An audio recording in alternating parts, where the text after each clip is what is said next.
Hello বন্ধুরা, আজকে আমি বাড়িতে বানিয়েছিলাম সিম্পলভাবে চাউমিন। এর জন্য জল বসিয়ে জলটা হালকা একটু গরম হয়ে গেলে দিয়ে দিলাম চাউমিনটাকে একটু ভালো করে সেদ্ধ করে নিতে হবে। তারপর সাদা তেল দিয়ে চাউমিনটাকে নামিয়ে নিয়ে একটু ঠান্ডা জল দিলাম। আমি এখানে নিয়েছি পেঁয়াজ কুচি, লঙ্কা কুচি, গ্রেট করে রাখা আদা ও রসুন। তারপর দুটো ডিম লবণ দিয়ে ভালো করে নাড়িয়ে নিলাম। তারপর কড়াই বসিয়ে তেল তাতিয়ে নিয়ে দিয়ে দিলাম সেই ডিমটাকে ভালো করে ঝুরঝুরে করে ভেজে নিলাম। তারপর ভাজা হয়ে গেলে নামিয়ে নিলাম।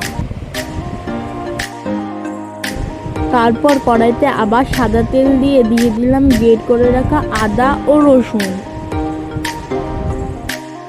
তারপর সেগুলোকে একটু ভেজে নিলাম। তারপর দিয়ে দিলাম পেঁয়াজ কুচি ও লঙ্কা কুচি ও স্বাদ মতো লবণ, হলুদ, লঙ্কার গুঁড়ো। ভাজা হয়ে গেলে দিয়ে দিলাম চাউমিনটাকে ভালো করে ভেজে দিয়ে দিলাম ম্যাগি মশলা ও ডিমের ভুজিয়া ও কিছুটা বাদাম। তারপর ভালো করে মিশিয়ে নিলে তৈরি হয়ে যাবে আমাদের চাউমিন।